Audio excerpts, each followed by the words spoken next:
I get young children, as young as 11, 12 years old, 13 years old, because of social media, they hear these statements all the time. And unfortunately, the media now is flooded with topics on sexuality from a very, very young age. So I get these questions asked, and I'm sure you as parents will as well. She says, or they say to me, what is a crush? I have a crush on so-and-so. Kids as young as grade 1 say, I have a crush on so-and-so. And today I even got asked by some young girls at the school, quite young, maybe 10, 11, 12 years old, what is a crush? Is it halal to have a crush? So let's first of all understand, what is a crush in the English language in the Western society? What does it mean?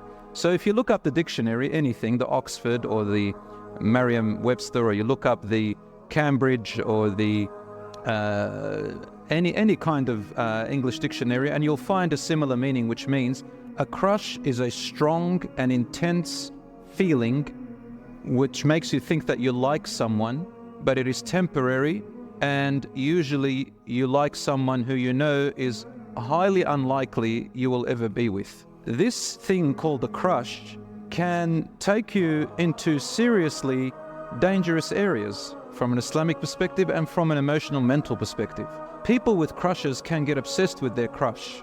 It can sometimes be a celebrity, religious or non-religious. It can be someone at school because they got interested in what they see on social media, let's say particular hairstyle or a particular look, and they go to school and they see that boy or that girl who looks like that person they saw on social media, and they find that he or she is my crush. Sometimes they have some interests that they find that maybe they have the same as them, and then they say, I've got a crush. This thing can be obsessive, and a person can turn into a stalker. They can follow that person, look at their social media page. They can, every time they're around, they act different, they act weird. Some of them, if they come on a tram or by transport, they'll probably go and deliberately wait outside the school, probably unsupervised, and then wait for the particular tram, particular transportation where they know that crush is going to be on, or they'll wait out school and wag, or they'll do a lot of things that really makes them misbehave just for their crush. It can lead you to obsession. They can stop eating, they can stop drinking, they can stop sleeping if they get too much and follow this desire of a crush. So brothers and sisters, it is a dangerous thing. Crush means it truly will crush you if you follow that desire. However, brothers and sisters, please understand me. Having a crush is just another name of this natural feeling that, especially young people, the younger you are, the more you'll have this. The older you are, the less likely, because you understand life and you have more experience in understanding people, emotions and relationships, and you focus on what really matters. You start to understand life better. But when you're younger, you have a fantasy, you have this imagination that goes through your head. And it makes you feel good. When you have a crush, it gives you those special tingly, they call it butterfly feelings in your stomach. Okay, I'm even sure that some older people have felt that when they got engaged and they had some interest. It's very normal. So these girls asked me, boys don't usually talk about it, but they even have crushes, they just don't know what to call it. Girls are very smart with wording, so they know what they're saying, and they, mashallah, they ask these questions. So having a crush is sometimes out of your control. It's just a feeling that comes to you. The community, your friends talk to you, what you see on social media affects you. And so you feel, oh, I like that boy, I like that girl. So that feeling, if it's out of your control and it just came to you, it's not a sin, it's not haram, but acting on it becomes haram, acting on it. So if you follow that feeling of crush, because it's kind of a romantic thing, right? I like that boy, I like that girl romantically. And they think it's called love, but it's not love, right? And especially if they're very young, they're not ready for marriage. They don't know what marriage is. They don't know what relationships are. So they're exploring. We got to educate them, for parents to sit with their daughters and their sons, tell them what is a crush, define it to them, tell them why it's not good to follow in that feeling in Islam, because it's going to make you, it's going to break your heart, it's going to hurt your feelings, it's not real, it's a fantasy, right? It's just something that doesn't really exist. And what happens is that it lasts for about a few weeks to 2 months, some people even to 4 months. These girls said, how long does it last? I said 6 months, just in case. And inshallah, it does go away. So these are, if you do feel something like that, brothers and sisters, I always advise my brothers and sisters this. Are you ready for marriage? Can you get married? Can you go and start the process and meet the family and ask for her hand, and it doesn't have to be marriage straight away, but can you get engaged? Are you ready to meet people to get married? Are you old enough? Are you mature enough? If all the answers are no, then know that all you're doing is that you're torturing yourself if you follow the feelings of liking or having a crush. Okay? It'll go away and you will move on, but don't act on it because it can lead you to bad places. I have had these experiences with young people, past and present. I've been teaching for about, 16, 17 years, and I do a bit of counseling, student counseling. So these students do come to me, Muslims, and you always have this story all the time, brothers and sisters. And I think parents should really start to learn about these terminologies and talk to their children about, and I dare to say it, the word sexuality, love, liking, relationships from a young age.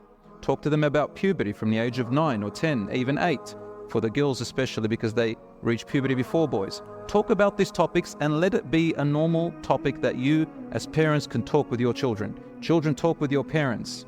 Talk about your experiences. How did you meet their mum? How did you meet their dad? But, within reason. Let them talk to you rather than talking to someone else. I know a brother who I learnt this from. He says, I say to my daughter all the time, she is an angel. I even joke with her with cheap lines like, did it hurt when you fell from heaven because you're an angel? These cheap pickup lines. He says them to his daughter. His daughter says, come on, Dad, that's, you don't say stuff like that. But she became normalized to it so that he said to me, because I know some other boys are going to come and use cheap lines to pick her up. So I'm going to beat them to it. And whenever they say it, she says, oh, my dad says those to me. My brother says that to me. So brothers and sisters, get that used to it so that she doesn't fall for the praise who just want to prey on her. Do you understand what I'm saying? Okay, brothers and sisters. So I'm going to move on from this thing called crush.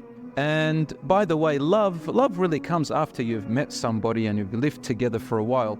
Marriage doesn't necessarily have to have intense love from the beginning. Marriage can build the love or can crush the love later on. It depends on how you build it, how you are there for each other. As a man said to Umar ibn al-Khattab, I like this person, I trust him. He says, did you travel with him? Did you stay at his house? Have you done any business trade with him? He said, no. He said, then you don't know him. Don't say you just like him. You just like what you see or what you can imagine he is. So really in marriage, you get to know each other more and you just learn about the important things that you need to know for a marriage.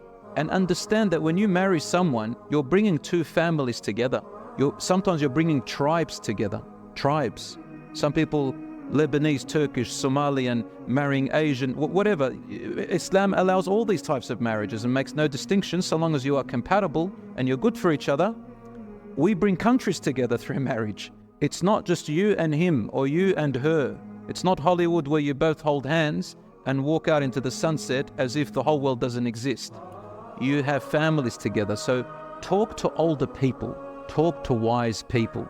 Talk to your parents. There's nothing wrong with saying to mum, what's a crush? I have a crush on this boy. Let her talk to you. Let dad talk to you. It's all right. Talk to older people so they can guide you and not just your little friends who are around you. Because in Arabic, the friend that you have at school or the friend that you have who's your same age, the only thing they can really do for you is just to lean on and to hug them and cry, or just to talk and they say, oh, I'm here. But really they can't do much. They can't advise you more than what you know. A 13-year-old girl getting advice from another 13-year-old girl, what's she going to know? She only knows what she knows. But getting advice from a mother or an aunt who was older or a teacher or anybody else who's older, like an older sister who can advise you, or a brother or a father, these people can advise you and can guide you in a better way. So always good to have a friend or a family member who's older than you can take advice from. A friend who is at school, who is your age, is called Rafiq. In Arabic, Rafiq means the elbow. Mirfaq comes from mirfaq, because Arabic is so particular with names. And there are 8 different types of friends mentioned in the Quran. One of them is Rafiq. And Rafiq is an elbow, which means you can only lean on them. Just share your emotions with them and that's about it. But they can't really solve much for you. Okay, so you need a wali. A wali means someone older who is responsible for you, who's invested in you, like your father, your uncle, your brother, if you have a son, for example, your mother, all these who are invested in you, that what happens to you will affect them. These people can guide you better.